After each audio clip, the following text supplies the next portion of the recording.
wherever you are in the world. I want to say welcome to everybody. I'm sure we're all suffering from webinar fatigue in a year like no other. So a big warm welcome to one and all for making the time to join us today. Today's discussion is about connecting shared value to shareholder value, something all businesses are struggling with. For those that are not familiar with the Shared Value Africa initiative, my name is Tiekie Barnard and I'm the founder and CEO. We are a Pan-Africa organization, been operating for almost 3 years across the continent. We're still growing, and our purpose is to build the most impactful shared value business network across our continent. We want to do this in order to coordinate, influence, orchestrate, and shift the private sector focus to profit with purpose. We believe that shared value is the most powerful practice companies can leverage to fulfill their purpose aspirations, using the core business to drive societal change. And we'll hear a bit more about it later with Mark. Today, for me personally, is a dream come true. To have been able to bring together two global business giants that need almost no introduction. They are both the creators of concepts, principles, and disciplines that has changed our business world forever. Professor Mark Kramer, thank you for the shared value business management concept, and thank you for being such a big support. And Professor Mervyn King, thank you for integrated reporting, King 1, 2, 3, 4, and reminding us what good corporate governance is about. And as you know, Prof. King, I'm looking for King 5 on shared value integrated reporting. So Mark and Mervyn will today talk about our topic that is so important for not only Africa, but also the global economic recovery. The discussion today is about connecting shared value and shareholder value. We're going to talk about the hybrid matrix approach as per the hybrid matrix report that was published on September the 10th with Professor Mark Kramer as the lead author. We're starting with an address from the GMA CEO, then we'll share an extract from a video interview with Mark before we move into the discussion on the hybrid matrix approach. Maybe Mervyn and Mark will share some insights from the International Integrated Reporting Council Summit that just finished yesterday, and talk about the long-term approach on value creation.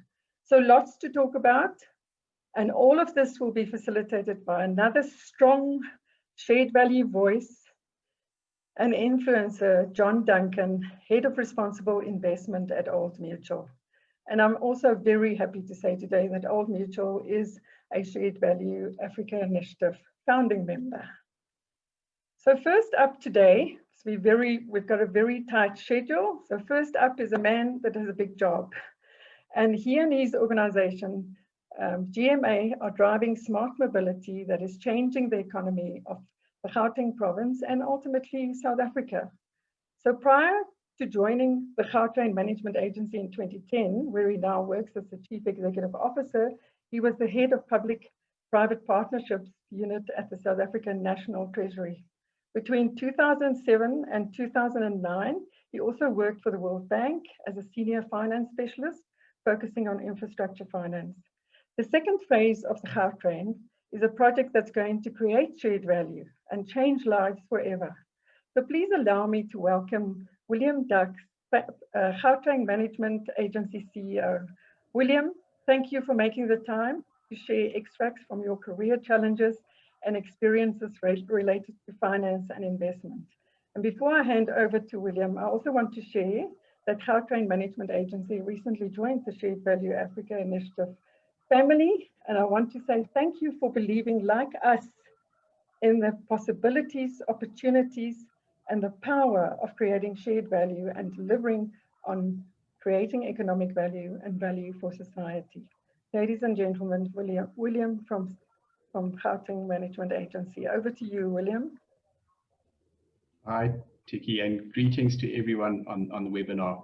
Tiekie, we're so pleased that we can be part of the Shared Value Africa Initiative, and I'm nervous and grateful to be in such august company as I am in this webinar. But I have to tell you, you've given me the toughest topic to talk on, challenges in attracting investment. So where do we start?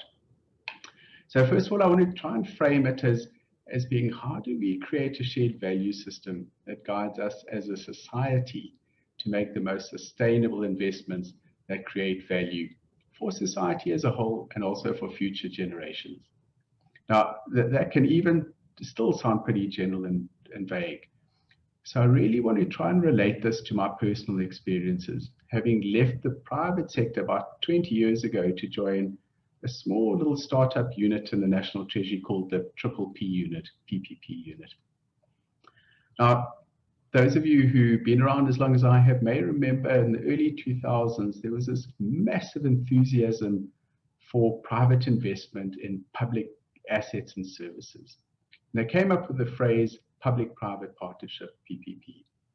Now, to try and put this into some sort of context, I want to quote the then Minister of Finance, Trevor Manuel, who said PPPs are about combining a pool of expertise and resources available in the private sector and then managing it in such a way that it accelerates service delivery and allows government to focus on its core mandate and responsibilities. The public gets better, more cost-effective services. The private sector gets new business opportunities. Both are in the interests of the nation. Now, doesn't that sound like the starting of some discussion around shared values between public and private sector? But back in 2000, we were also in a little bit of trouble, and the need for crowding in private investment and innovation and risk-taking was as important as it is now. Back then, our sovereign credit rating was also sub-investment, sorry. And there wasn't much space in public budgets for nice expansionary projects, and the public purse was pretty empty. And government then, as now, is really struggling with complexities of how to deliver projects on time and on budget. But fortunately, at that time, and now I do believe, the private sector was willing and able to participate. And especially in the construction industry, financial institutions, there was a massive appetite for these PPPs. So the PPP program started. And it started out in toll roads, the N3 to Durban, the N4 down to Maputo, and then later the N4 heading out west towards Botswana. And it really created world-class contracts and assets, things that we can really be proud of. Us in the Treasury and the PPP unit, our challenge was to really try and roll this out in a uniform approach across government, and to set some rules and frameworks and make sure that the public fiscus wasn't exposed to too much risk, and really to try and get what we call value for money in each of the projects. But what a challenge doing projects across different sectors. Roads and rail, I'm not saying they're easy, but try something in social infrastructure like healthcare or education, and then you really find the challenges. So that leads me to the first major challenge in attracting private investment into public services, a lack of common objectives, and I'm sorry to say it, a lack of trust. Now, we all know that South Africa is a very unequal society, and the perception, rightly or wrongly, is that the private sector serves the haves and government must look after the have-nots. By way of example, when I was working on healthcare PPPs, it was well known that the private and public healthcare sectors were approximately the same size in terms of overall expenditure, but the public healthcare sector had to look after 4 times as many patients as the private sector. That just gives you a sense of that inequality. But public and private are also worlds apart in terms of care, levels, resources, and the like. And it immediately created an environment of inefficiency and distrust. So one might find in a relatively small town, a private hospital treating medical aid patients right next to a public hospital with patients at much lower income levels, and they didn't like each other. What a waste in a country where we have such high levels of poverty. So we did some innovative healthcare PPPs. There are PPP hospitals in Durban, Cape Town, Bloemfontein, Makhanda, Humansdorp, Port Alfred, Polokwane, and hundreds of millions of rands of private capital were invested in public hospitals. And it put me in a unique position to engage with public and private sectors at the same time and to try and facilitate common ground and common objectives. Looking back, I can see that the differences were often just too great, and it was close to impossible to get enough shared values and common objectives to sustain and attract enormous investments required for a more unified healthcare system. But despite those types of challenges, the PPP program did continue to make ground. And around 2009, 2010, PPPs made up around 10% of the national spend of infrastructure as measured by the National Treasury. And we did have significant successes, and in terms of leaving a very positive legacy. The first legacy I want to talk about is how we managed to include long-term commitments by the private sector to socioeconomic development objectives, firm contractual commitments to things like job creation, skills development, ownership by Black persons and Black enterprises, local content, supplier development. And I'm proud to say that Gautrain is a really, really good example of how this worked. You know, we've done a recent impact of the economic and socio-economic impact of the Gautrain. During construction, we created 123,000 jobs, about 11,000 jobs during our operations phase. We've added 40 billion rand to the GDP of Gauteng. We've spent more than 3 billion rand in the last 10 years through Black enterprises, and around another 3.3 billion rand on local content through local supply chains. About 400 million rand has been spent on local SMMEs. And I know that other PPPs have got similar obligations, on a smaller scale in many cases, of course. The second very positive legacy of the PPP program that I want to talk about was how it spawned a program known as the Renewable Energy IPP program. Between 2011 and 2014, this program generated 64 new renewable energy IPPs and around $14 billion, Tiekie, dollars of private capital investment in renewable energy. Since 2012, South Africa is ranked among the top 10 countries globally in terms of renewable energy investments.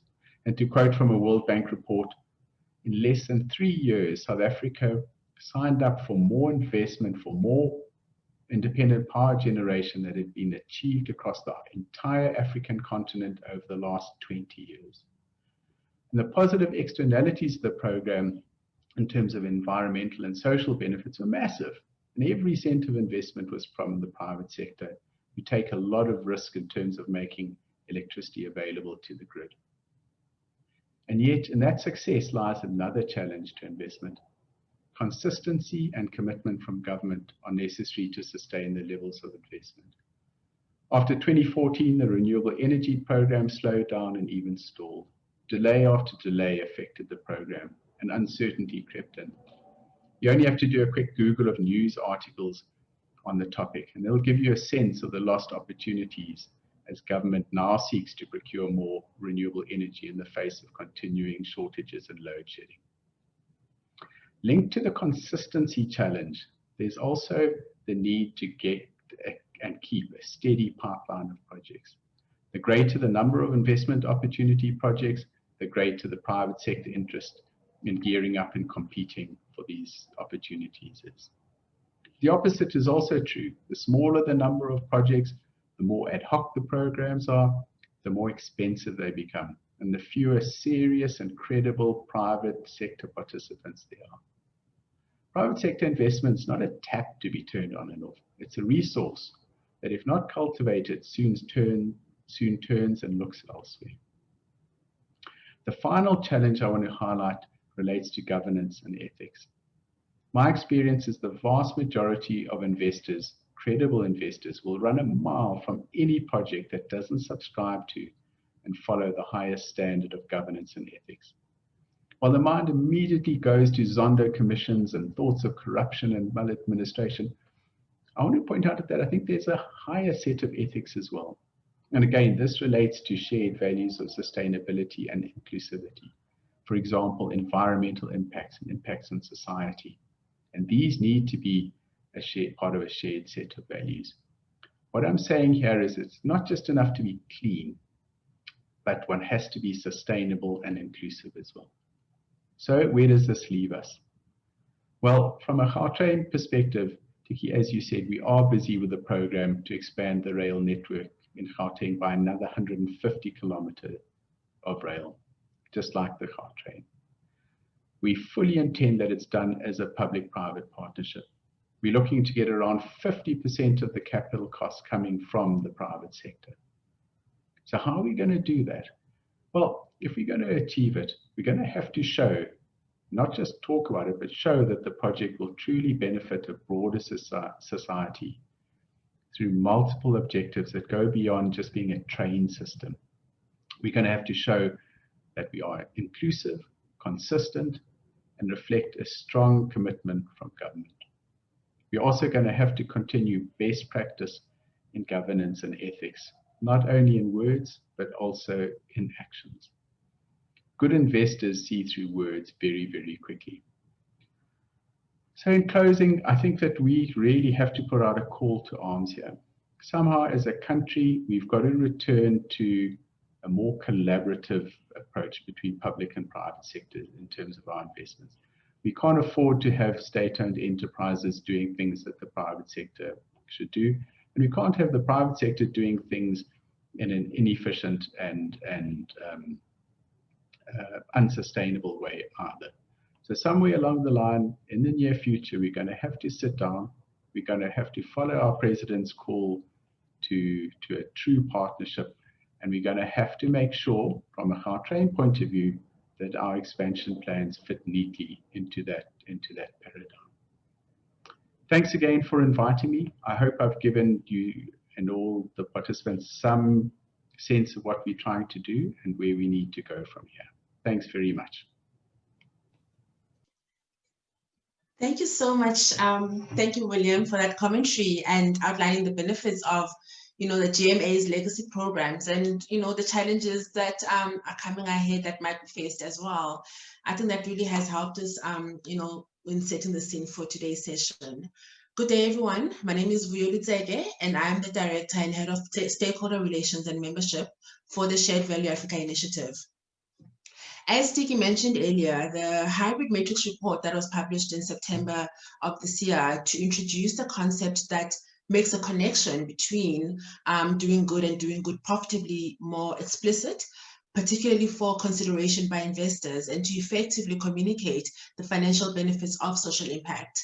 And for us, really, as the SVAI, we wanted to bring this discussion closer to home here in Africa and to bring our network into it as well, hence the webinar session that we are having today. And we're really looking forward to delving deeper into this topic. We're also fortunate, as Tiekie said, to have the lead author of this report, Mark Kramer, with us today. And following the upcoming recorded conversation with Liana Orr, Mark will be with us live for this discussion. So up next is the recording, but first a little bit about our speakers. Professor Mark Kramer, very well known to most of us today, is the co-founder and managing director of FSG. He's also the senior lecturer at Harvard Business School, where he teaches creating shared value. In conversation with him will be Liana Orr, the deputy editor of Institutional Investor and an award-winning financial journalist. Liana, in 2018, alongside her co-deputy, became the first woman to run an Institutional Investors newsroom since its founding in 1967. Quite an exciting feat that was. As also wanted to let you know that Institutional Investor has released an accompanying article entitled "Where ESG Ratings Fail," which is available online. So now we'll share the recording of the discussion between Liana and Mark. And after that, move straight to the live conversation, which will be facilitated by John Duncan, who is Head of Responsible Investment at Old Mutual. Thank you.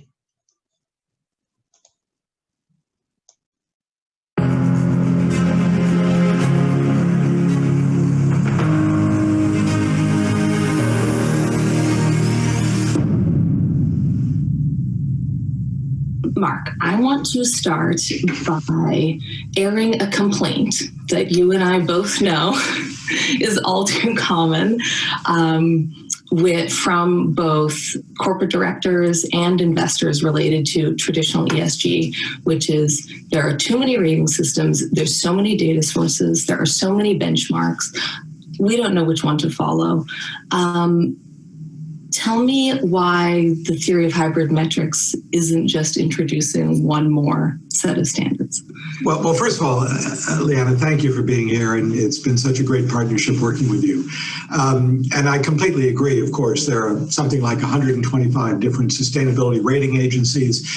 Studies have shown the correlation among them is only about 30% in how you do on one rating agency versus another. And there's just a vast amount of data. If you look at the GRI reporting initiative, it asks companies to report on every conceivable social and environmental impact that they might have. And of course, it's understandable because the origin of this sustainability metrics is really around holding companies accountable for their impact and, in theory, really for their negative impacts on the world. And so it makes sense that you ask them to report comprehensively on everything. And of course, different people have different views of what is a negative impact. For some, unionization, big anti-unionization is negative. For others, that's not an issue that they would take into account. So you end up with all these different rating systems, and none of them were intended to really help investors figure out which companies to invest in.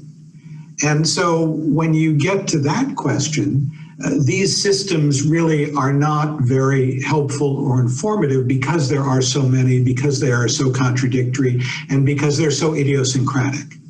Mm-hmm. And so where does the theory of hybrid metrics differ? So the idea of hybrid metrics is to say that within all of these different impacts that companies have, there are a very small number that are truly material to the financial success of the company. And so the first thing we need to do is focus in on those.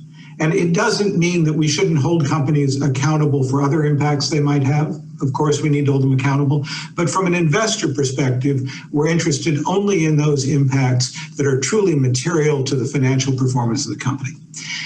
Recent research by my colleague at Harvard, George Serafim, in the last couple of years has demonstrated that when you look at just those material, social, and environmental impacts, you can actually distinguish companies whose stock will perform better than others. Those who are doing a better job of managing the material impacts perform 3 to 6% a year better over periods of time, looking at thousands of companies. So even there are an awful lot of material impacts, and the connection between the impact and the financial performance is still rather hazy. So hybrid metrics is trying to zero in even further to say, let's look at where there is a clear causal relationship. And so for Enel, the Italian power company, one of the sponsors of the study, they understand that there is a clear relationship between renewable energy and profitability. Renewable energy is actually more profitable for fossil fuel. It lowers than fossil fuel power plants. It lowers their cost of capital, and it reduces volatility. So we know there's a direct causal relationship between their shift to renewables and their financial performance. So hybrid metrics says, let's create a new metric that is earnings relative to decarbonization. And we can actually compare different utilities to see who is decarbonizing most profitably over time.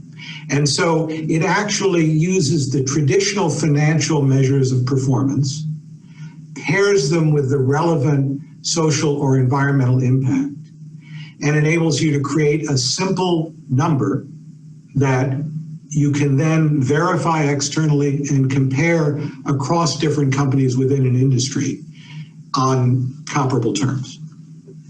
It sounds very much like the old form of ratings. Well, I think the old form of ratings does not... It sounds much more in the language of an EBITDA than it does a... Oh, yes, absolutely. I think part of its strengths is it's using traditional financial measures. and combining them with the social and environmental impact. And so particularly as we see more and more trading going to algorithm-driven trading and so on, I think you need to find a quantitative way of assessing impact that algorithms can actually handle. They don't do so well at digesting sustainability reports of 100 pages long. Does anybody? No, nobody does. That's another pet peeve, I have to admit. In journalism, we have, there's a common theory of original sin that happened with the early shift to digital, which was that outlets began by putting their information for free online and then had to move the Overton window, claw back the expectation that content was free to actually have semi-sustainable business models. I wonder, I have a personal theory that perhaps there's likewise an original sin that comes with sustainability, shared value, ESG, which is that it began from a place of subjective do-gooderism or values. And so that's where the language developed. And that has led to a lot of investors still to this day feeling that those things are luxuries to worry about or for somebody else or a nice story, but ultimately, if related to financial returns, probably negatively related. Sure, I think that history is absolutely accurate, and I think that mindset is still very present in a lot of the investment community that says if you're taking into account social or environmental issues, it must be a matter of your own personal preferences, your own moral judgments, etc., and it isn't really seriously about finance. It must be we simply think that's wrong. And if you go back to the work that my colleague, Professor Michael Porter, and I have done around creating shared value, the whole idea of that movement has been to say, really the greatest competitive opportunities, the greatest opportunities to make money are solving the world's problems today. And many, many companies miss this opportunity because they assume if you're doing something for a positive social impact, you can't be serious about making money. But we see that this was a huge omission in the work around corporate strategy, that in all of our thinking around corporate strategy, we ignored the external impacts that companies have. And it turns out those external impacts have very significant bottom line internal impacts that we simply had missed. And so if you think about Walmart, whose whole strategy is about lowest cost, until about 6 or 7 years ago, they had completely missed the costs of their environmental footprint, their use of energy, their trucking and transport and so on. By taking those costs into account, they've actually saved billions of dollars. And you can say, well, maybe the origin was a moral perspective about trying to make the world a better place, and that's true, but you can't deny the billions of dollars that they've brought to the bottom line by building environmental impact into their corporate strategy. And we think every company has an opportunity to build social and environmental impact into their strategy in a way that confers a greater competitive advantage and leads a path to greater profitability, which investors ought to be interested in. So give us a few more examples of what these metrics are, what they might be, the material ones, the tie together, the financial side, sure, and the impact side. Yes, absolutely. Alicia, maybe you can share your screen and put up one slide. And I want to emphasize that this idea of hybrid metrics is really a germ of an idea. It is not yet vetted and well established. It's not yet clear that it will work across different industries and across different metrics. But we think it's a promising path to begin to go down. So as we think about it, I mentioned that for Enel, the ratio of earnings to carbon intensity, and for all utilities, is a material metric. In retail, as we think about working conditions in the supply chain, or as we think about the waste that comes from consumers disposing of packaging, fast fashion, and so on. There could be a ratio of cost of goods sold to the value of the waste avoided or to working conditions in the supply chain. When we think about healthcare companies and pharmaceuticals and medical device companies, you can think about earnings relative to health impact. And for example, you could use the daily adjusted life years, a metric that the Gates Foundation came up to measure their impact on improving health around the world. In terms of financial services, you can think about the financial well-being of your customers. This is something that PayPal pays a tremendous amount of attention to and has built into their strategy. And so you can think about your revenue relative to how well off your customers are. In pulp and paper, one of the participants in our study, Suzano, a company down in Latin America and one of the leading producers of pulp and paper, has a different way of developing their pulp than many other manufacturers. They use fast-growing eucalyptus trees, and it turns out the fast-growing eucalyptus trees absorb a tremendous amount of carbon from the air, much more so than mature forests. So you can actually look at the sales of pulp and paper and the carbon that is sequestered. Another participant in our study, Yara, the Norwegian fertilizer company, has all kinds of technical assistance they provide and special formulations of fertilizer to help smallholder farmers all over the world improve their yield and productivity. And as a result, Yara has a higher profit margin than others in the industry. And so again, we can look at profitability relative to the yield per hectare of the customers. Fascinating. Are you ever afraid that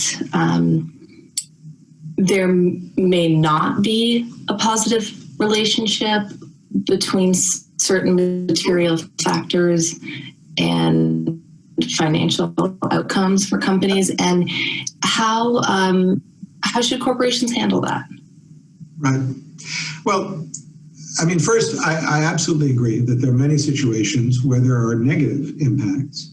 And I think hybrid metrics can be useful there too. For example, if you want to look at the profit of an automobile company and the average mileage of the cars it sells, you might find that they're highly dependent on SUVs and other vehicles with very low mileage. And so they have much more risk in a low carbon world than you would see by just looking at the carbon in their manufacturing process. But I think that the reality is that we know a great deal more about environmental impact and social impact and health impact than we did 50 or 100 years ago. And yet most of our major companies are still operating on business models that they developed 50 or 100 years ago, when we didn't think about carbon emissions, we didn't think about the social determinants of health and so on. So I think those companies face a choice, and they can either try and bury their head in the sand and hold on to sustain their earnings for another quarter by trying to preserve their traditional model and ignore what we know today, or they can reinvent themselves and actually come up with a much better business model based on taking into account the social and environmental impacts that we know are so consequential today. And we see companies making both choices. But we think pretty clearly that the companies that choose a shared value strategy where they're really rethinking their business model to take into account what we know today are the companies that will be most successful in the future. Moving back to the origin of this theory, to say, is sort of at its beginning stages of application.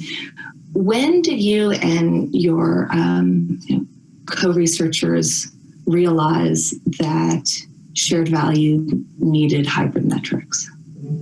Well, it really goes back to our work with Enel, and maybe we can put up the next slide, because what we found is that Enel was very well aware that in shifting to renewables, they were increasing their profitability. If you could advance to the next slide, thank you. But they weren't telling their investors that. You know, they were very proud of the shift to renewables in their sustainability report and their contribution to meeting the Sustainable Development Goals, and they talked a lot about it, but they never really thought to talk about it in their investor and analyst presentations.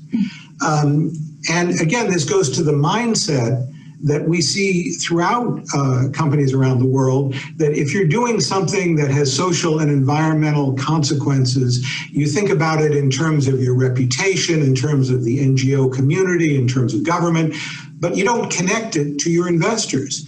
And so finally, last year, Enel, in one of their Capital Market Day presentations, began to talk about the economic benefit that came from their shift to renewables.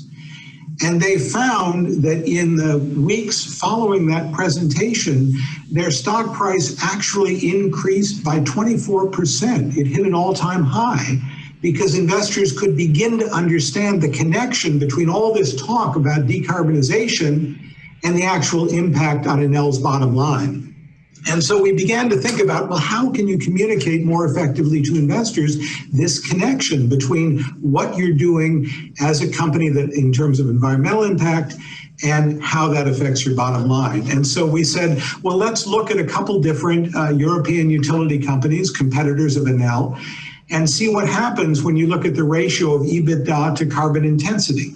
And what you find is that Engie is the company that is most rapidly decarbonizing, but they're losing money. They're not profitable. Iberdrola is decarbonizing quite rapidly and doing it quite profitably. And so when you look at their score, they come out way on top, and that's actually consistent with their score on many of the sustainability rankings that puts them as number one. When you look at Enel, they are decarbonizing not quite as fast, but they are doing it, again, profitably and more profitably than Engie. So this is a simple metric that enables you to look at one number across all players in an industry and begin to say who is decarbonizing most profitably. And presumably, those are the companies you want to invest in for the future. And the concept of internal reward for corporations was, I felt, a really strong, almost psychological insight that you provided, you and your co-authors. Sure. So, you know, if we're correct that what a company does around social and environmental impact on material issues affects their bottom line eventually, it will show up in their earnings eventually, and it will show up in their stock price eventually. But the problem is, without a more immediate indicator, it doesn't show up in the stock price. And of course, we know that the leaders of most major companies are compensated primarily in terms of stock and stock options. So if there is no reward in increasing the stock price by decarbonizing, for example, in the case of Enel, there's actually a rather strong disincentive for CEOs and boards of directors and other senior corporate leaders to be investing resources in decarbonization or whatever the relevant material, social, or environmental issue is. So we think that the real power of the hybrid metric, if it begins to be truly developed and adopted, is that companies can see the reward in a more immediate increase in their stock price from the longer term strategies that they're pursuing around positive social and environmental outcomes. And that should change corporate behavior. And I'll say there's one other dimension, which is there are no good internal tools for managers within companies to use when they're making investment or capital allocation decisions that enable them to not just look at the internal rate of return, but to also factor in the social and environmental impacts. And so we look at a company like Discovery out of South Africa, a life and health insurance company, that has done just an amazing job of developing incentives that actually lead their customers to have healthier behaviors. And that as a result, their customers actually have lower medical costs, longer life expectancy, and therefore Discovery is more profitable than other life and health insurance companies. And they have a formula they use internally that correlates the incentive and the cost of the incentive with the change in behavior, and the change in behavior with the change in health outcome, and the change in health outcome with the change in cost to the insurance company. And they can use this formula, which is beautifully combining both social outcomes and financial costs and outcomes to calculate what additional incentives they should be investing in. And this is the kind of equation that I can see other companies and other industries beginning to take into account. Yeah, often it's a matter of winning over and making it relevant in the CFO and the CEO suite, which is something, as you say, that implementing hybrid metrics internally can have very, very powerful effect. When should these become part of a corporation's process and journey? Well, the first thing is I think it really does require differences internally in how corporations operate and how they are structured, frankly, because honestly, the sustainability officer and the chief financial officer and investor relations and the head of strategy are rarely in the room at the same time. Three of them might be, but sustainability typically isn't there. And unless you bring sustainability and investor relations and finance and strategy together internally in the company, you're not actually going to be able to report hybrid metrics, but more importantly, you're not going to be able to make the decisions as a company that enable you to perform better on the hybrid metrics. And so part of it is where sustainability fits in the corporation. And there's still an awful lot of companies out there that think this sustainability stuff is just about reputation, is just about their brand and their image and whether they're getting picketed by NGOs and so on, and are completely missing the significance of these issues for their bottom line performance and their competitive position. And so we think that there needs to be a shift in how companies begin to factor sustainability into their strategy, their operations, and their financial reporting. And I'll tell you, you're absolutely right. There are a lot of CFOs and CEOs who, yawn when they hear talk about sustainability and environmental impact and so on. But when Enel saw their stock price go up 24%, they said, this seems to matter. This seems to matter. We're at the front edge. Is that accurate? Oh, we're absolutely at the front edge. And again, it's a difference in mindset, because all of the sustainability measures that are out there were really developed about holding companies accountable for negative impact, were developed by people who care a great deal about social and environmental impact, and in many cases don't care much at all about whether a company is making money or not. In fact, a lot of them think companies like Pepsi or Coke should go out of business because they're creating products that aren't necessarily good for people. But what we're seeing is, again, a shift to begin to bring ever closer the social and financial metrics. And so, the hybrid metrics really grows out of a movement that has been happening for many years. The idea of integrated reporting has been around for about 10 years. Something like 78% of the 250 largest companies in the world now put some sustainability data in their annual report or financial reports. There's been a steady movement, but it's been very confusing because, again, there's so many different measures out there, and it's tended to revert to this rating system where each rating agency has its own definition of what's good, and therefore comes up with different metrics from the others. And it's got to be simple. I think one of the great virtues of hybrid metrics, if indeed it pans out as people begin to explore it further, is the idea that it's really quite simple. We're putting a couple different numbers together and getting one number that helps us compare across an industry, and again, that can be externally verified by an accounting firm. And I think that kind of simplicity is essential if this is really going to be something that investors take into account.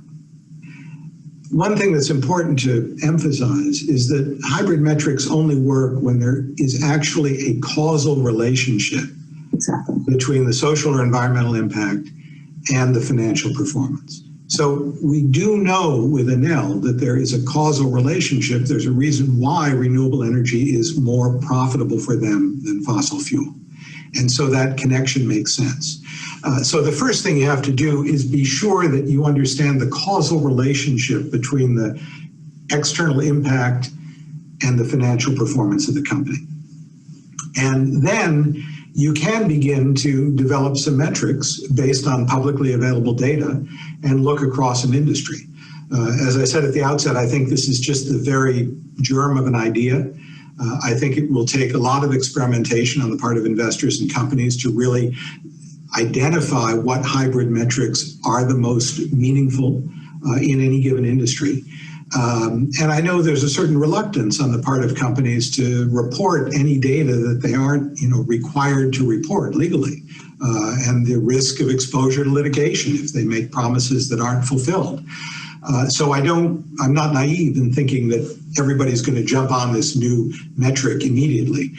But I do think that there's a way of thinking here, a kind of approach to this analysis that can be very powerful. And I'm hopeful that many companies and investors will try and apply this thinking and share what they're learning. And we can begin to really move toward some standardized measures within each industry that enable us to look across the industry at the performance of companies in a way that really combines both their financial and social environmental impact.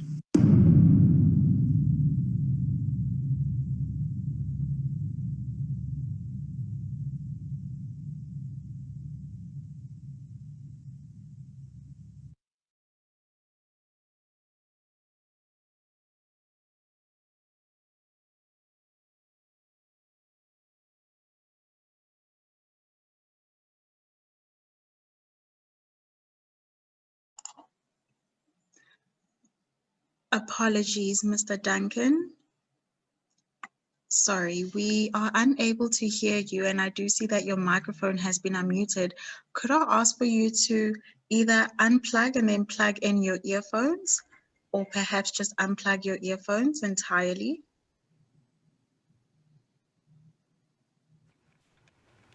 There we go. We're hearing something. Now is the sound. If you can just try say one more thing for me, John. Sorry, John, perhaps if we try not use your earphones then.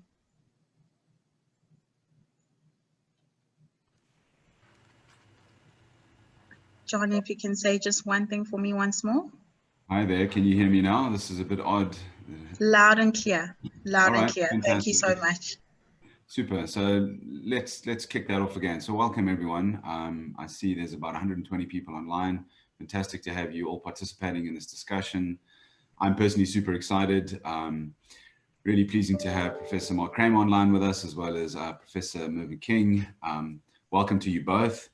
This afternoon's discussion is going to be looking at how do we connect shared value to shareholder value.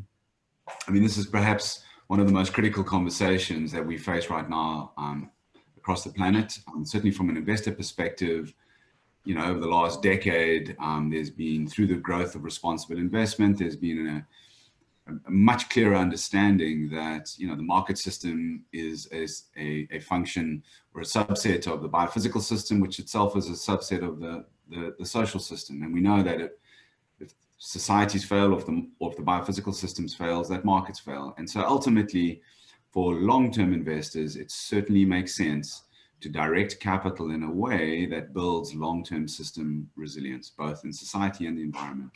The upshot of that is that we have seen a transition from this old paradigm of thinking, which was perhaps just risk and return. And now we're in a world of risk, return, and impact. And this matters. What's key for investors and for capital allocators and trustees of large pension funds who've got long liability horizons is to have clarity and line of sight of the disclosures and the metrics that are used by the companies they invest in. And perhaps one of the really interesting things about today's discussion is that we have two experts on the line with us who have got experience in deep thinking in this idea of system risk, market, society, and the environment. Perhaps, I can turn to you, Professor King, to lead us and maybe just remind the audience about some of the founding concepts of integrated reporting. And I'm particularly interested in hearing your thoughts around who's the audience of the integrated report, and how do the preparers of these reports need to think about communicating value, both to society as well as value to the firm.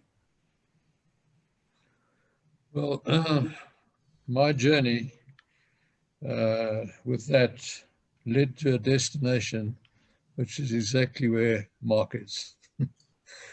And that is that you cannot divorce the financial from the environmental and the social. And these things are inextricably intertwined. Without a planet, we wouldn't have people. Without people, we wouldn't have prosperity.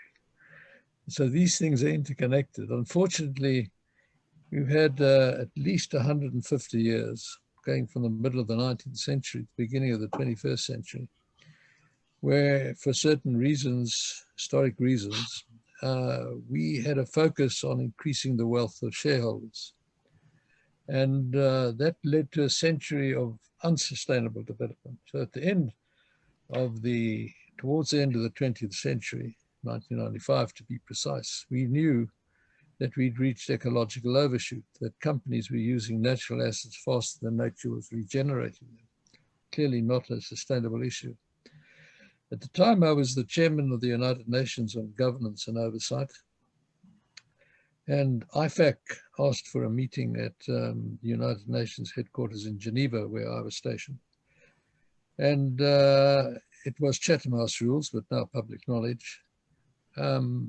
What we discussed was that directors, mea culpa, me as chairman of companies listed in London, Europe and South Africa, we did annual reports that consisted of an AFS, according to US GAAP or IFRS, duly audited in terms of ISAs, and that with a bit of management commentary, and that was our accountability, in inverted commas. And certainly we were not discharging accountability because, first of all, the information is historic.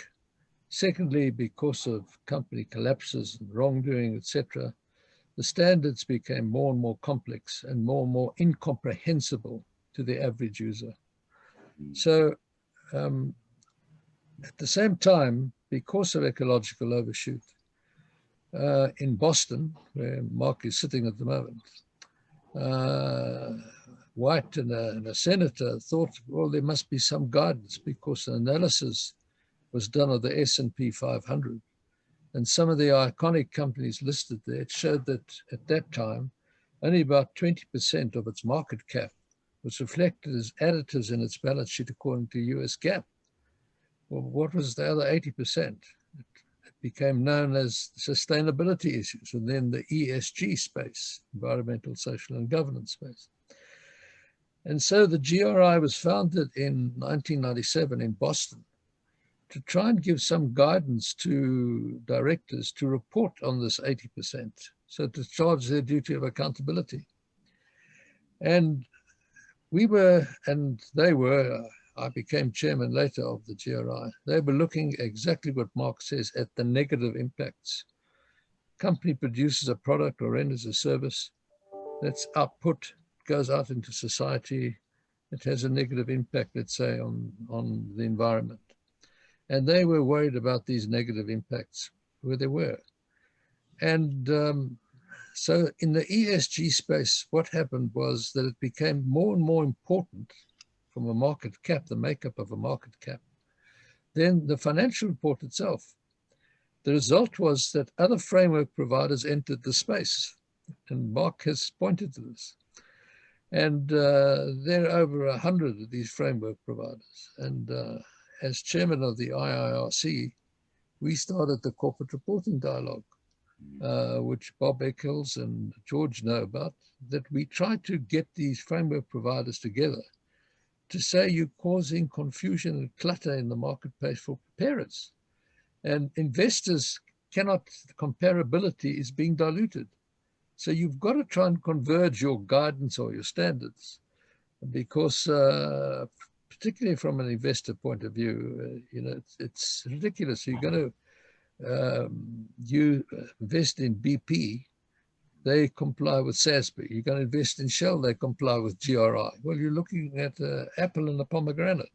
And it's just not, I've had this discussion with Chad Halliday, the chairman of Shell.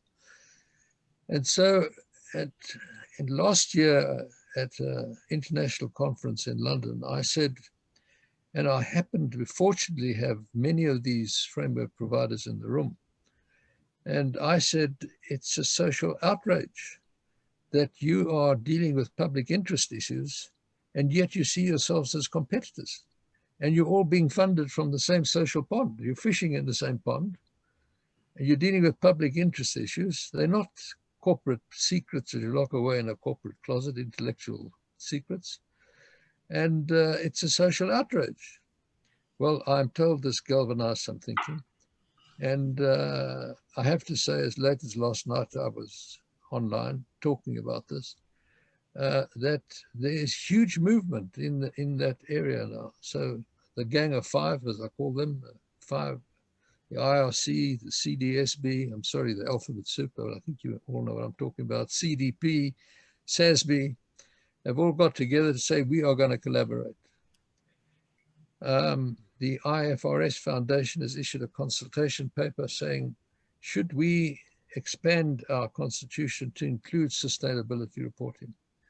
Anyway, the upshot of all these discussions in which I am involved is that there is a clarion call globally for an international standard of sustainability reporting. So you have one standard, so you improve comparability. And that you don't look at ESG as something over here and financial reporting as something over there, because they're actually inextricably intertwined. Exactly what Mark has said, I'm in 100% agreement. Yeah. That you use strategically improving your adverse impacts, eradicating or ameliorating them on the environment, for example, it does improve your bottom line. Yeah. And from an investor point of view, if you can point out, and that's why I think integrated thinking is the revolutionary immensity of an integrated report is not so much in the report itself, it's in the thinking. We were brought up, we were taught, I was taught at the university, Mark was taught, we were taught in silos. And exactly what Mark said, you have these people, sustainability director, not there with a financial director, et cetera, et cetera. These things are integrated 24/7. And so we developed the 6 capital model, which you know about in the IR framework, saying that really these are the resources used by a company, and the social is the relationships between the company and its stakeholders. So there is this symphony between resources and relationships in thinking on an integrated basis. And the revolutionary immensity of the report is in the thinking. And I say the Bastille of integrated thinking has been stormed. There are very few organizations that still think in silos. And you would be very slow, John, to invest in a company that is still thinking in silos.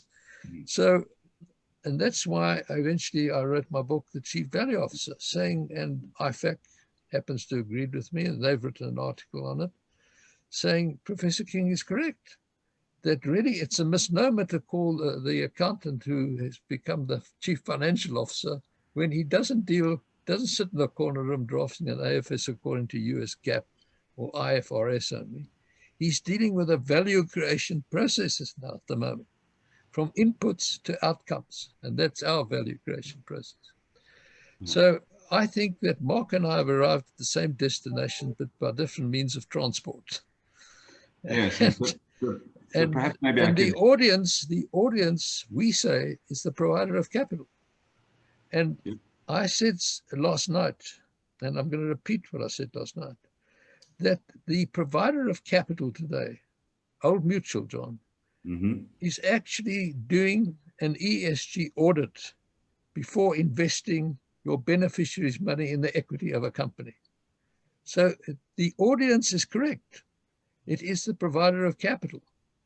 And no provider of capital today, if you, John, and I put my money in Old Mutual, if you made an investment without doing an ESG audit on that company, you would be failing in your duty of care to me as a beneficiary. So what has happened in the capital markets of the world, and Mark, I'm sure, will bear out what I'm going to say, that if a company in America, let's say, I don't know, some great company, General Electric, something, issues a bond today in the capital market, the providers of capital, the great financial institutions, the great pension funds, the great asset owners, the great asset managers like BlackRock, actually don't just do a financial due diligence. They do an ESG due diligence as well, and look at how the company has put those together on an integrated thinking basis and has developed the SDGs in its business model, for example. So all these things are integrated.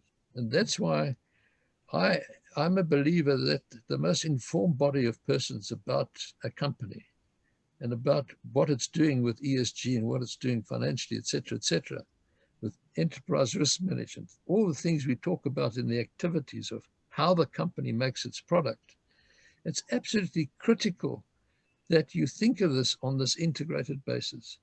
And Mark's metrics are actually an integration of these things as well. It's just a measurement tool.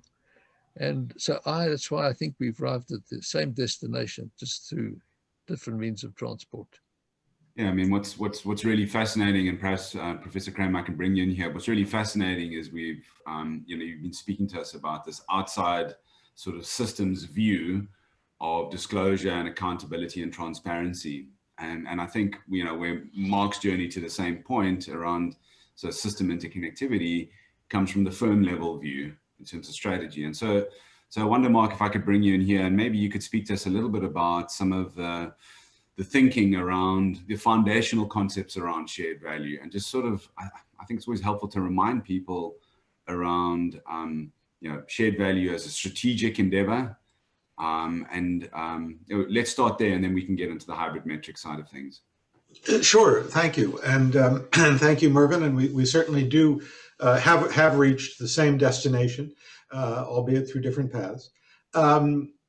When we think about this idea of creating shared value that Professor Michael Porter and I had developed now 10 years ago, we think about it as competitive strategy. How companies can gain an enduring competitive advantage through having positive social impact. And I mentioned in the interview Discovery, the life and health insurance company out of South Africa, which has found a way of using incentives to actually make their customers engage in healthier behaviors, eat better, exercise more, etc. And as a result, they are a more profitable insurance company because their customers have lower healthcare costs and a longer life expectancy. And that has led them to become the dominant player by far in South Africa, and actually partner with major insurance companies all over the world to bring this model through life insurance to every major region of the world. It's a tremendous competitive advantage that comes from reinventing insurance and saying it's not just about spreading risk, but it's actually about reducing risk. That's the kind of example we think of when we think of the way companies having a positive social impact can actually achieve a competitive advantage. It's a bit different than thinking about holding them accountable for all of the social and environmental impacts they have. That's important too, but much of that is around operational effectiveness.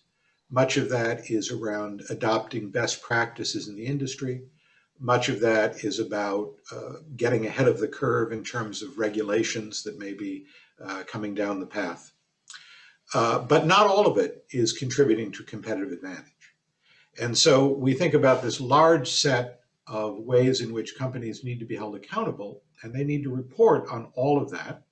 And this is where ESG reporting and integrated reporting really makes the greatest difference. But then within that large set of reporting and activities, there are going to be a few things that a given company does differently than others in its industry, in a way that creates a more positive social or environmental impact and contributes to their competitive advantage and greater profitability. And that's what we're trying to isolate through this idea of reporting on hybrid metrics, so that investors can tell the difference between when a company is simply doing something that is required of the industry or is good practice versus doing something that's actually going to give shareholders a better return in the future because of the positive social and environmental contribution this company is making.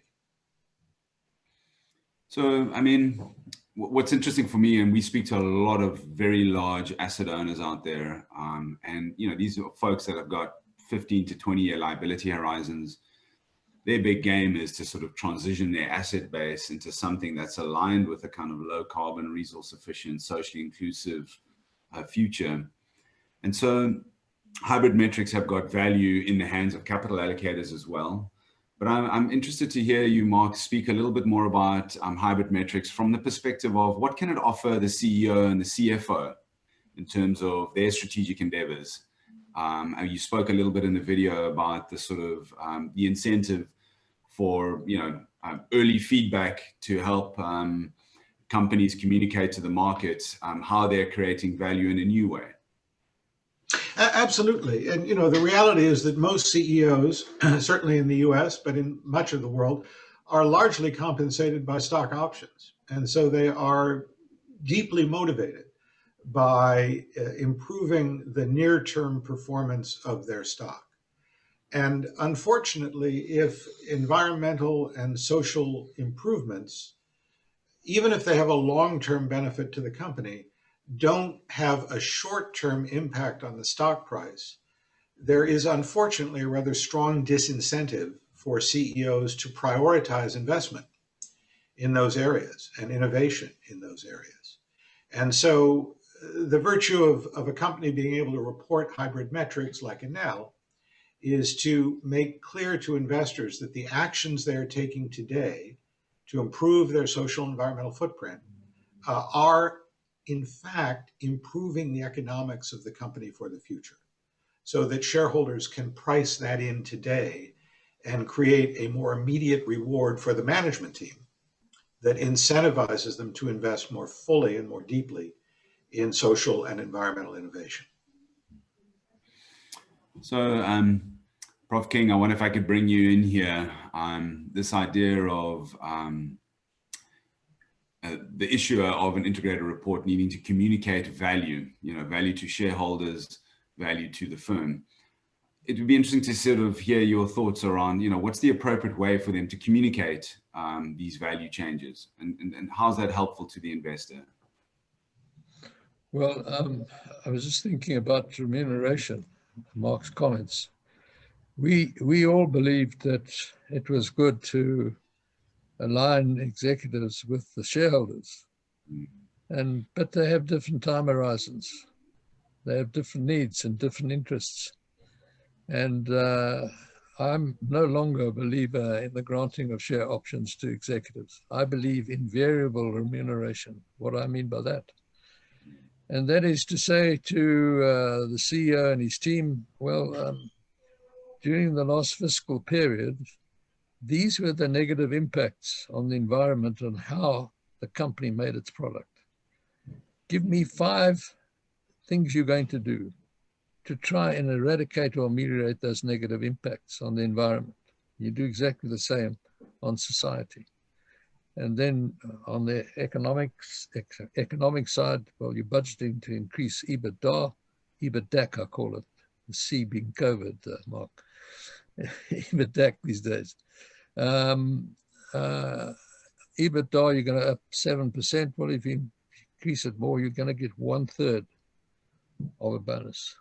If you achieve these 5 key indicators of reducing and ameliorating on the adverse impacts on the environment, you get another 1/3, and so on, another 1/3. And if you want to buy shares, put your hands in your pocket, take your money out and go and buy shares, but not a free ride. And I tell you, I think, again, mea culpa, I made a huge mistake in granting share options in various companies. I learned over years to executives. They had 3-year or 5-year contracts, and some shareholders have got long-term. Some shareholders, well, you can change ownership in shares today in 25 seconds, you know, through the electronic system. So I used to believe in share options for executives. I no longer. I think there should be variable remuneration, so you absolutely incentivize. Then you also meet the public outcry of how much money the CEO is earning. But assuming you reduce his earnings from $10 million to $1 million a year, but then you've got these incentives, and he meets all those targets so that he earns $12 million. But you actually explain to society, going to your point, John, you actually explain in your report that this is what you said, this is what he achieved, this is the value that he created for society. This is the value he created in improving the pollution of the planet. And it's much more palatable. And I tell you, from a reputation point of view, and from, I call it the characteristics of a company. People talk about culture. That's how you do things around you when no one's watching you inside the company. But outside the company, those external stakeholders see characteristics. I've got a South African culture, but I've got characteristics exactly the same with a company. And if you do things which are consistent with good characteristics, your company, the stock price will go up. I'm telling you now, it just does in today's world. In today's world, people in your position, John, look at companies to see if they are acting as responsible corporate citizens. You will not invest in a company that's not acting as a responsible corporate citizen. That's why it's very important for educators, and that's why I started the Good Governance Academy, to get the best of educators. Because I'm sure, like Mark, I've lectured at universities and business schools around the world. I know that they're different teaching on accountancy, for example, in some Australian universities, some American universities, some South African universities. And for good reason, because artificial intelligence is doing the double entry bookkeeping and is doing everything. And you need your accountants to think laterally. They've got to be the change makers and the advisors of the future. So they're teaching Monash University. I invite you all to Google Monash, dating an accountant. What Professor McGeegan did there, he took 6 accountants. He took a lady from his music department and a lady from the arts department, and they had dinner with these 6 accountants. They raised the topic, and the accountant kept on coming back to some tunnel thinking. And he secretly filmed this. And then he disclosed to them he'd filmed it, and he edited this to show you this thinking, how they'd been trained, their minds. And now one of the subjects they teach is philosophy to the accountant, so that he can actually apply his mind, that he's got to have this multidisciplinary mind. He's got to be the chief value officer. He's got to oversee. So I think I don't know if you've invested in Standard Bank, but I think Standard Bank have got it right. They've got a chief value officer. Underneath him, they've got a financial director and a sustainability director. And they talk to each other. And there's no question about it that you've got to have integrated functions, GRC, governance, risk, and compliance. We used to think of those things in silos. Well, that acronym was the innovation came out of the US. And today they believe you have to integrate those things. What happens if a chief risk officer discovers a risk, and he's so busy working on it for a few days, he doesn't tell the corporate audit executive, it doesn't tell the company secretary, he still prepares the pack for the board. And the board then makes a business judgment call without even considering this risk. So, the functions have got to be integrated as well as the thinking. And all those resources, you've got to see them as together. You can't look at ESG here and financial over there. These things are together. They integrated 24/7.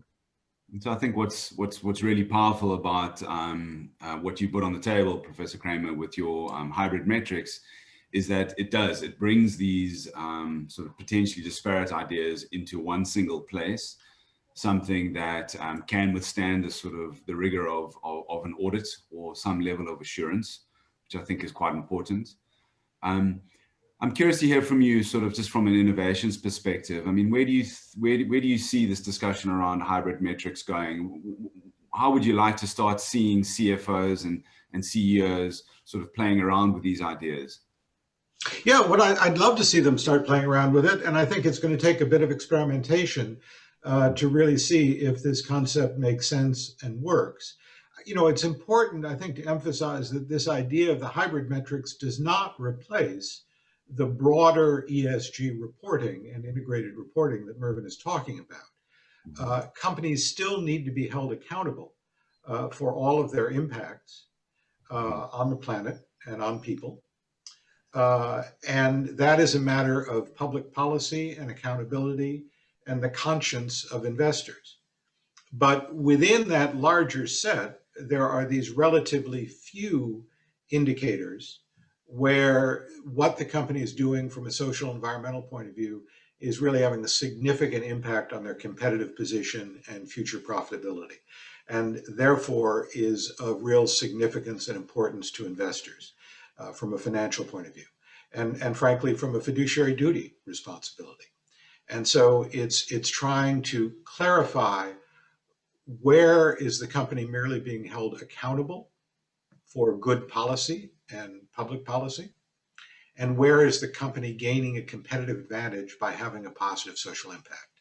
And it's that latter, much smaller area where the hybrid metrics matter. You know, I'll also just say I'm in complete agreement with Mervyn as well about this issue of CEO compensation. You know, we tend to fault companies for this idea of shareholder primacy. I think it's frankly CEO primacy that's the problem more than shareholder primacy, because as Mervyn suggested, the incentive structure for a CEO who is hugely compensated by stock options with a rather short tenure as CEO is really quite different from what is in the long-term interests of other shareholders. And you know, there's lots of data that suggests it leads to mismanagement and suboptimal management in a number of areas. But the most dangerous of those areas, I believe, is the disincentive to invest in social and environmental innovations that will put the company and the world in better shape going forward. So, I mean, just to Professor King, to maybe bring you in here, I mean, what's clear is that, you know, certainly from where we're sitting, you know, as investors and working with capital allocators, we're clear that sustainability is a macro thematic trend. It's fundamentally reshaping competitiveness across all industries. You know, companies that can get ahead of this curve relative to their peers are going to show a whole lot of really interesting performance characteristics. You know, lower staff turnover, you know, better access to market, better R&D, better levels of resource efficiency, you know, lower cost of capital. And the hybrid metrics kind of framework provides us with data points around that, which I think is in the first instance very good for steering capital. On the second instance, it's very good to sort of support decision-making for the executives. What's happening from the outside, from a broader systems perspective, is a kind of hybridization, well, not a hybridization, a consolidation of thinking around global reporting standards. And you touched on it earlier, but it would be really interesting just to sort of get a sense from you in terms of the long run direction of travel here. You know, we are starting to see greater levels of collaboration. You said SASB, the IRC, etc. Be interesting to get some thoughts from you in terms of, you know, you're the CEO. Yeah. What's the long run direction of travel here for reporting? The end game must be to have a global comprehensive corporate reporting system, because reporting is the lifeblood of accountability.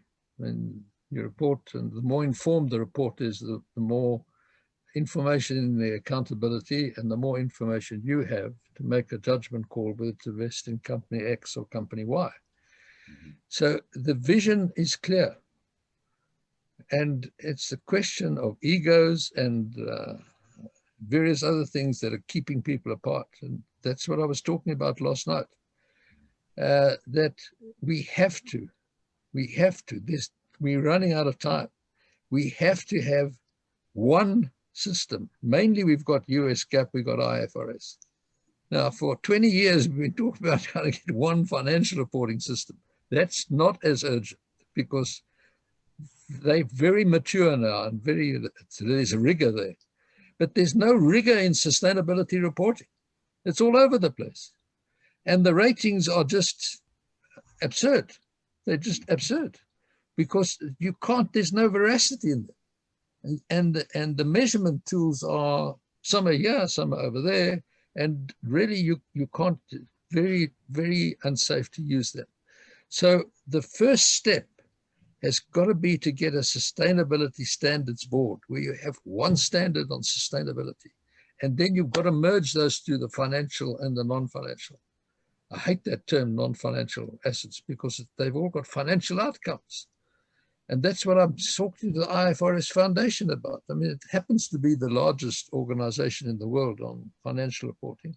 And I said to them, you will be acting irresponsibly if you don't expand your constitution to include sustainability reporting and create one standard of sustainability reporting and make sure that these things are integrated. It will actually be, and morally, you'll be failing your duty to people and planet. Forget about the financial. Of course, financial is very important. Yeah. And it's fascinating to me. One of the public authority members of the IFRS monitoring board is the SEC. So you've got a foot in the door there. And why has the IRC done the deal with SASB? Because SASB is in San Francisco. And a lot of companies in America are now following SASB in standards in doing sustainability reporting. So that's another foot in the door in the American market. And so I think the time has come. I quoted last night Nelson Mandela. I'm going to repeat it again in his long walk to freedom. He said, action without vision is passing time. Vision without action is like daydreaming. But vision with action can change the world. Well, what is the vision we all seeing? We're all seeing we need one sustainability system so that comparability for investors like yourself, John, becomes more meaningful and you can use it. It's more useful. At the moment, it's absolutely diluted because of this this alphabet soup that we find in the sustainability space. And we've got to get that down to one standard, and it will help with Mark's metrics as well. So I don't think Mark's metrics are divorced from integrated thinking, integrated reporting at all. Mark and I could get together as directors of a company and do both of them together. We certainly won't do any harm. We certainly won't do any harm. I can tell you, John, Mark and I would give you a lot of information in our accountability. Yes, I'd be a very happy consumer of that. I am mindful of time, and I know we need to give the last word.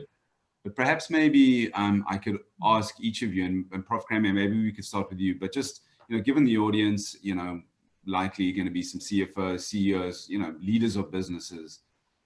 The direction of travel, as Prof. King has indicated, is clear. We're heading towards this kind of unified standard around sustainability reporting. As you're pointing out, there's a really strong, powerful, emerging strategic opportunity with data to back it up. Given that this is the African sort of, leg of this conversation, what would be your 2 or 3 sort of practical thoughts for a leader of a business based in Africa right now? And Prof. King, maybe you could think about that as well as your closing thoughts. Yeah, so I think the challenge is that most of us are leading businesses that operate on business models that were developed without thinking about environmental and social impact. And the question is, do we really have the courage and vision to change our operating model to one that will succeed and thrive in a world where social impact, economic inequality, racial equity, environmental impact, climate change, where these things are truly critical factors in the operation of a business.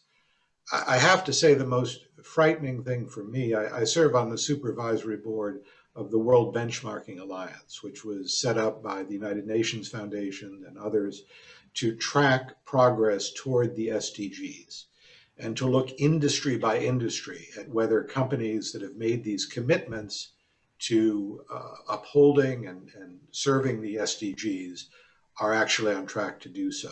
And they've now looked at more than half a dozen different industries, auto industry, utilities, etc.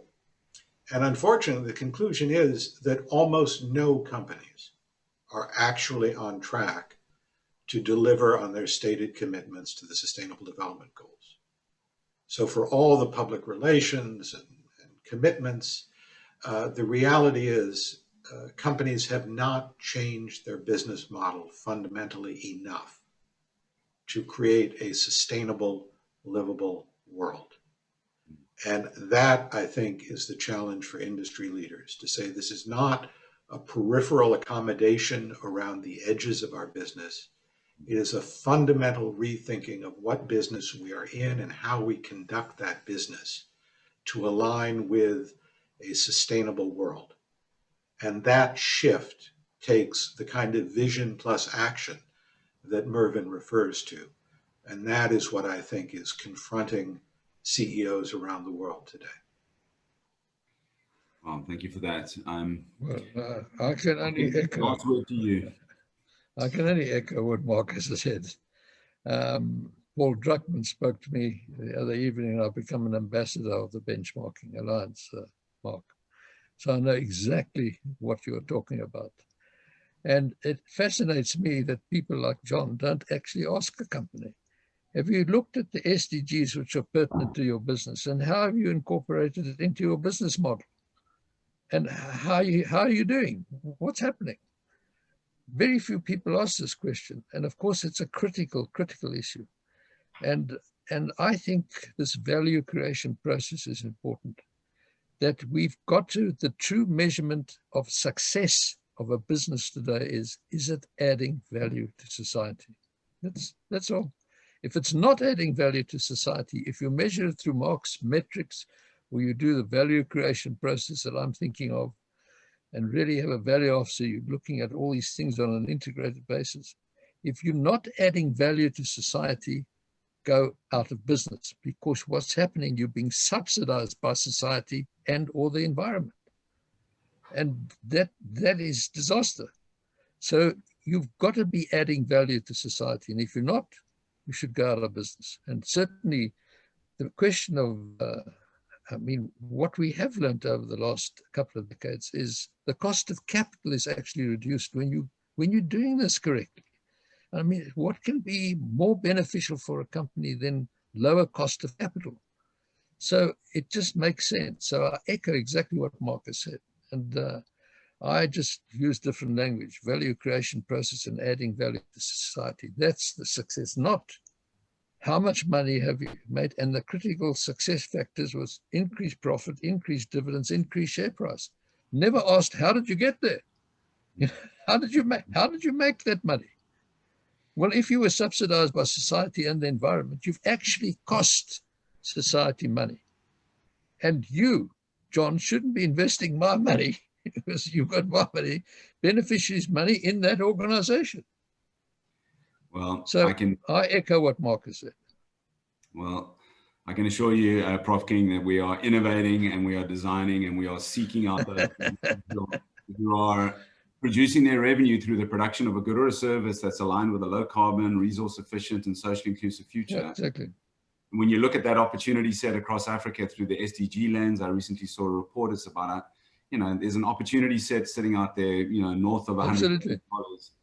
And, if there's one message that the audience can take away from this is that there's an opportunity to generate profits in a way that solves for long-term system risk at a social and environmental level. And, there's pressure coming from a reporting and disclosure perspective. And at the same time, there's a really strong business opportunity with clear metrics. So thank you both for joining. Really appreciated your thoughts and insights. And Vuyo, I'm going to hand back to you.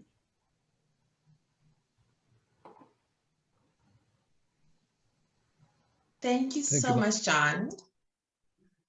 Thank you so much, John, and Profs Kramer and King.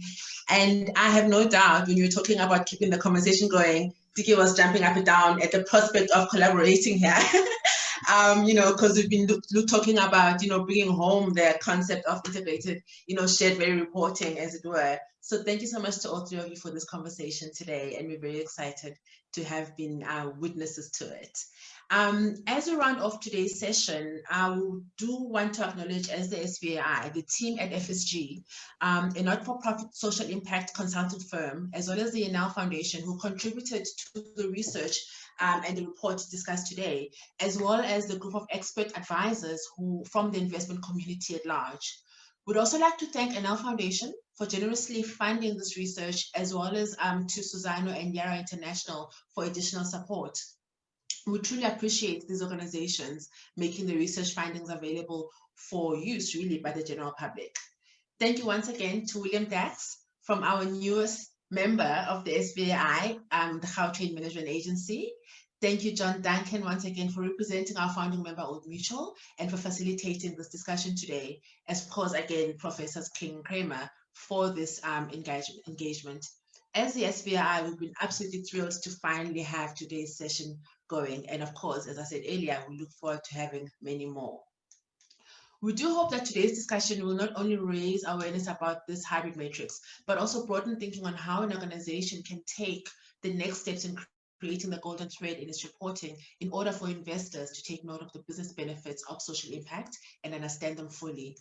Lastly, thank you to all our attendees for joining us today. I'm running a little bit over, so I appreciate you staying online. And I invite you all to visit our website, svai.africa, and also take a look at our YouTube channel for other engagements that we continue to have around shared value.